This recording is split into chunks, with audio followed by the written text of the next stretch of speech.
Եղբայրներ, քույրեր, Աստծուն փառք։ 140 Սաղմոսի երկրորդ խոսքում Սաղմոս 2-ն ասում է. Տիրոջը կորնեմ ես իմ կյանքում, իմ Աստծուն Սաղմոս կասեմ, քանի որ կամ, քանի որ ոչ եմ։ 150-րդ Սաղմոսի վերջին խոսքը ասում է. ամեն շունչ ունեցող թող օրհնի Տիրոջը։ Եվ նորից հիշեցնեմ Նեհեմիայի խոսքերը, որ գրված է Նեհեմիայի գրքի 8-ի համար 10-ում, մի տրտմեք, որովհետև Տիրոջ ուրախությունը, այսինքն Տիրոջ տված ուրախությունը ձեր զորությունն է։ Այո, սիրելիներ, Տերը ուրախություն է տալիս, որ ոչ մեկը չի կարող խլել։ Ես ուզում եի Մատթեոս Ավետարանի 11-րդ գլխի 28-րդ խոսքից կարդալ, եւ այդ խոսքի առաջի մասը նաև գրված է մեր ժողովարանի մուտքին. Ինձ մոտ եկեք ամեն վաստակածներ եւ բեռնավորվածներ, եւ ես հանգիստ կտամ ձեզ։ Ձեզ վրա արեք իմ լուծը եւ ինձնից սովորեցեք, որ հեզ եմ եւ սրտով խոնար, եւ ձեր անձերի համար հանգստություն կգտնեք, որտեղ իմ լուծը քաղցր է եւ իմ բեռը թեթև։ Այստեղ ինչ լուծի մասին է խոսում, սիրելիներ։ Նախ սկզբից ասեմ, սիրելիներ, այն լուծը, որի մասին Տեր Հիսուսը խոսում է, ձեզ վրա արեք իմ լուծը, այդ լուծը առաջինը Տեր Հիսուսն է գրել։ Եբրայեցիս թղթի մեջ 4-րդ գլխի համար 15-ում լսում ենք, որտեղ ոչ թե այնպիսի քահանայապետ ունենք, որ չկարողանա մեր տգարությունների հետ կարեկիցնել, այլ մի այնպիսին, որ ամեն բանով փորձված մեր նմանությամբ, բայց առանց մեղքի։ Տեր Հիսուսը ամեն ձևով փորձված է, նաև այդ լուծը ինքն է կրել, բայց առանց մեղքի։ Եվ այդ լուծի մասին լսում ենք, առաջինը Հովհաննեսի Ավետարանի մեջ 5-րդ գլխի 30 խոսքից հետևյալ խոսքերն ասում, սիրելիներ։ Հովհաննեսի Ավետարան 5-րդ գլուխ 30 խոսքը.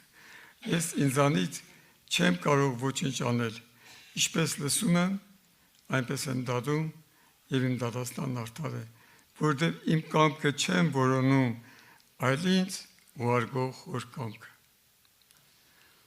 Աստծո կամքին հնազանդվելը, Աստծուն տրվելը, Աստծուն հանձնվելը այդ լուծը կրելն է։ Եվ նմանապես նույն Հովհաննու Ավետարանի 6-րդ գլխի 38 խոսքում ասում է, որտեղ ես իջա երկնքից, որ ոչ թե իմ կամք անեմ, այլ ինձ ուղարկողի կամքը։ Ինձ ուղարկողի կամքը, Տիրոջ համար իրան ուղարկողի կամք անելը այդ լուծը կրելն էր, սիրելիներ։ Եվ նաև հիշենք, որ Գեթսեմանեում խաչելությունից առաջ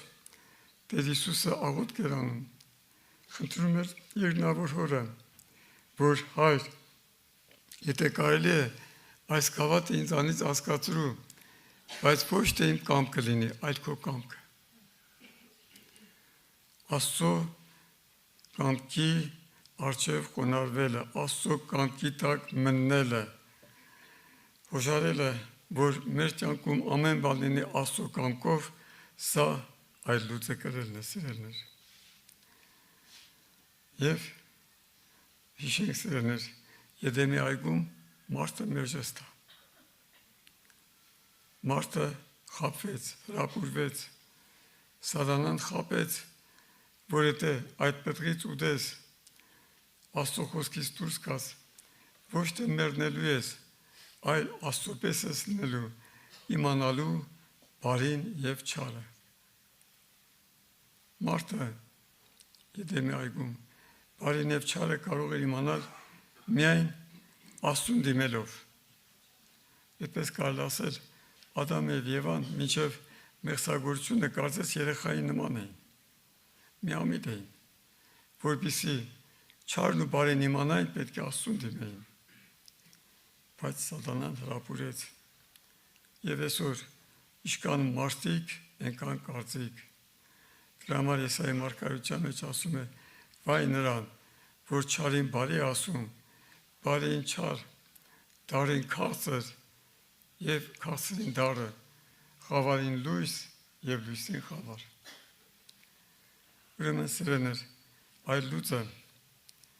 Աստծո կամքի առջև խոնարհվելն է, Աստծուն հնազանդվելն է, և դրա համար Մարգոսի ավետարանի մեջ լսում ենք Մարգոսի ավետարանի 3-րդ գլխի 36 խոսքից այնտեղ ասում է, ավելի շուտ վերևից հիշենք սիրելիներ, որ Տեր Հիսուսը ժողովրդի հետ էր և լուր տվին ասին, որ մայրդ եղբայրը դուրս է քեզ ուզում են, և նրանց պատասխանեց, ով են իմ մայրը կամ իմ եղբայրը, և իր 4 կողմը նստածներին մտիկ տվավ և ասեց, ահա իմ մայրը և իմ եղբայրը, որտեղ ով որ կատարե Աստծո կամքը, նա իմ եղբայրը և քույրը և մայրը։ Աստծո կամքի առջև խոնարհվելը, Աստծուն հնազանդվելը, սա նշանակում է սիրելիներ այդ լուծը գրելը։ Եվ Մատթեոս ավետարանի 7-րդ գլխում լսում ենք, այնտեղ Տեր Հիսուսը ասում է, ոչ թե ամեն ինձ Տեր ասողը կմտնի երկնքի առաքելությունը, այլ նա, որ կատարում է իմ երկնավոր Հոր կամքը, որտեղ շատերը կգան այն օր և կասեն, Տեր, չէ որ քո անունով արեցինք հրաշքներ, բժշկություններ, քո անունով դևեր հանեցինք, բայց ես նրանց հայտնապես ասելու եմ, ինձնից մի կողմ գնացեք, դուք որ անօրություն եք գործում։ Ուրեմն, սիրելիներ, այդ լուծը, այդպես կարելի ասել, Աստծո կամքին հնազանդվելն է, բայց մի կարևոր բան, սիրելիներ, իհարկե ներկայիս սերունդը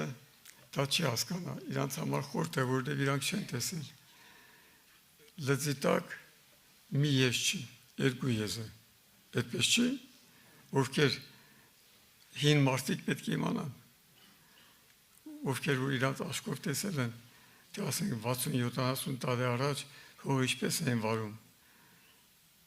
Լծի տակ մի ես չի եղել, երկու ես է եղել։ Եվ այստեղ շատ ուշագրավ է խոսքը, որ Տեր Հիսուսը ասում է.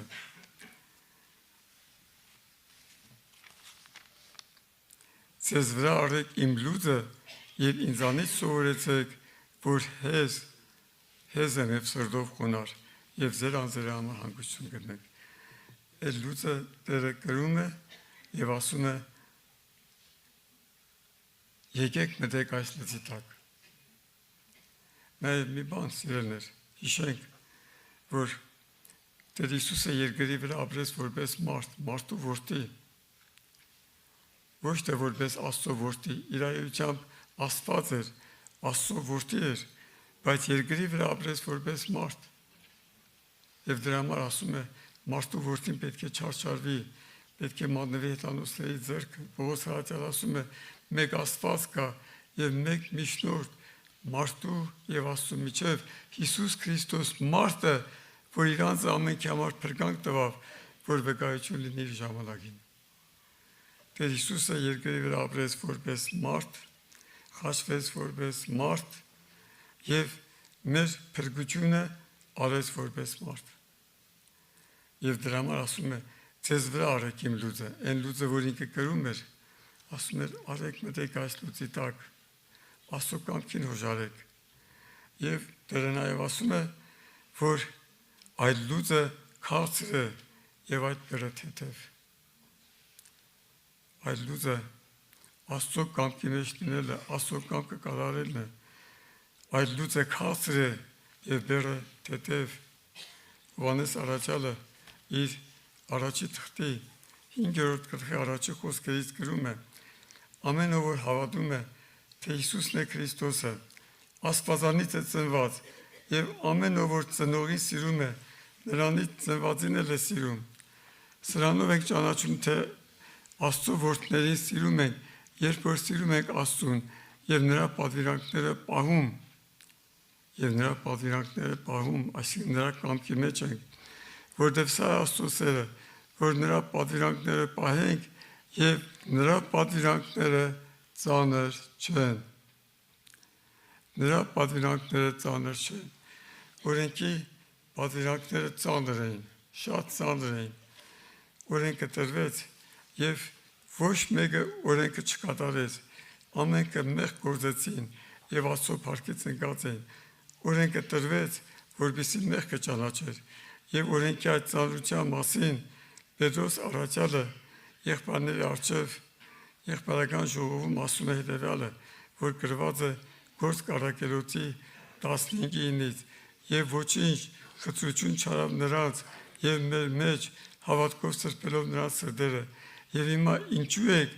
Աստծուն փորձում, որ մի լույս տնեք աշակերտների վզի վրա, որ ոչ մեր հայրերը եւ ոչ մենք կարողացանք տանել, այլ հավատում ենք, որ Տեր Հիսուս Քրիստոսի շնորհքով կապրենք ինչպես նրանք էլ։ Այստեղ եղբայրները հավաքված են այն հարցի համար, որտեղ հետանոսների խռովեցնում են հրյա ինչ-որ քրիստոնյաներ հետանոսներից դարձած հավատացյալներին սովորեցնում են, որ Մովսեսի օրենքը պետք է պահել ու թրպատվել, որպեսզի փրկվեն։ Եվ մարդկանց խոթորում էին Հիսուս Քրիստոսի վրա եղած անկեղծ հավատքից։ Պետրոս հրացել ասում է, ինչի համար ենք իրաց վրա մի լույս տնում, որ մեր հայրերը չկարողացան տանել։ Բայց սիրելիներ, Տեր Հիսուս ասում է, իմ լույսը արեք ձեր վրա եւ ինձնից սովորեցեք, որ հեզ եմ եւ սրտով ունար։ Այո, սիրելիներ, Իբրայեցիս թղթի 12:2-ում ասում է, Հիսուսին նայենք մեր հավատքի առաջնորդին եւ կատարողին, որ այն ուրախության համար իր առջև կեցած էր, խաչահազն արավ, ամոթ արամարեց եւ Աստծո մեծության աշկում նստեց։ Հիսուսին նայենք մեր հավատքի առաջնորդին եւ կատարողին, Պողոս հատյալ ասում է, ոչ թե ես եմ ապրում, այլ իմ մեջ ապրում է Քրիստոս։ Այն լույսը, որ Հիսուսը կրեց, երբ որ մենք մնում ենք այդ լծի տակ, Աստծո շնորհքը, աստվածային սերը, աստվածային զորությունը մղում է այդ լույսը հեշտությամբ տանելու, որտեղ այդ լույսը շատ քաղցր է։ Հովհաննես առաքյալը ասում է, Աստծո պատվիրանքը ծանր բան չի։ Հիսուս Քրիստոսը մեր փոխանորդն է, թե մեր անցյալի կյանքի համար, որ մեր հասանելիք տուժ եւ պատիժ է կրեց, մեր տեղը ինքը պատժվեց, Աստծո շնորհքով ամեն մեկիս համար մաճ աշակեց եւ նաեւ այսօր մեր փոխանորդն է, մեր հետ լինելու, մեր մեջ ապրելու, մեզ ապրեցնելու, Աստծուն հաճելին անելու։ Եվ սրա համար սիրելիներ, Հռոմայացիս թղթի 4-րդ գլխի մեջ Պողոս հրացյալը խոսելով Աբրահամի հավատքի մասին, թե Աբրահամը ինչպես հավատքով արդարացավ, ինքը հետևյալն ասում. Արդ ինչ ասենք, եթե մեր Աբրահամ հայրը գործերով արդարացածներ իրավցնե, պարծանք կունենար, բայց ոչ Աստծո առջև, որտեղ գիրքի ինչ ասում, Աբրահամը հավատաց Աստծուն եւ արդարություն համարվեց նրան, բայց նրան, որ գործ է անում, վարձքը չի համարում շնորհքի պես, այլ պարտքի պես, բայց նրան, որ գործ չի անում, այլ հավատում է նրան, որ անբարիշտին արդարացնում է, նրա հավատքը համարվում է արդարություն։ Այո, սիրելիներ, Աստված մեր համար ամեն բան է արել, Քրիստոսով ամեն բան է պատրաստել, մեզ պետք է խոնարհվել իր առջև։ Մեր սիրտը պետք է մենք իրան տանք։ Մեր համար առաջինը ցանկալին պետք է լինի իր կամքի մեջ լինելը, եւ դրա համար պետք է խնդրենք Աստծուն, որ Աստված մեզ լցնի իր կամքի գիտությամբ, իրան ճանաչելու, իմանալու որն է իրան հաճելին։ Եվ այստեղ խոսելով Աբրահամի հավատքի մասին, որ Աբրահամը կոչվում է նաև բոլոր հավատացյալների հայր, ինչի համար որտեղ իր հավատքը օրինակ էր, նմուշ էր, ասում է, բայց նրան, որ գործ չի անում, այլ հավատում է նրան, որ անբարիշտին արտարացնում է, նրա հավատքը համարում է արդարություն, այո, հավատում ենք սիրելիներ, որ Տեր Հիսուս Քրիստոսի սուրբ ու պատվական արյամբ ջնջված են մեր բոլոր մեղքերն ու հանցանքները, հավատում ենք, նա հարություն արել, իր հարությամբ մեզ արդար էրջագել, ավելին հարություն է արել, որպեսզի Սուրբ Հոգով մեր մեջ ապրելով, մեր մեջ ներգործելով մեզ ապրեցնի Աստծուն հաճելի կյանք։ Աստված թողորն է սիրելիներ։ Ուզում եի նորից հիշեցնել այդ օրինակ խոսքերը, որ գրված են Մատթեոսի ավետարանում եւ հնարվենք Տիրոջ առջև։ Իսկ մոտ եկեք ամեն վաստակածներ եւ բեռնավորվածներ, ովքեր վաստակած են, բեռնավորված են, հոգնած են մեղքից, ովքեր գիտակցում են իրաց պարտությունը, Տեր Հիսուսը իր մոտ է կանչում, որև իր մոտ հաղթություն է, իր մոտ հանգստություն է։ Եվ ես հանգիստ կտամ ձեզ։ Ձեր վրա արեք իմ լուծը եւ ինձանից սովորեցեք, որ հեզ եմ եւ սրտով խոնարհ եւ ձեր անձերի համար հանգստություն կգտնեք, որտեղ իմ լուծը քաղցր է եւ իմ բեռը թեթև։ Այո, մնալով Տիրոջ լծի տակ, այդ լուծը շատ քաղցր է, որտեղ այդ լուծը այդ ծանրությունը Տերը ինքն է քաշում, Տերը ինքն է կրում։ Թող Աստծո ողորմություն լինի սիրելիներ։ Մինչև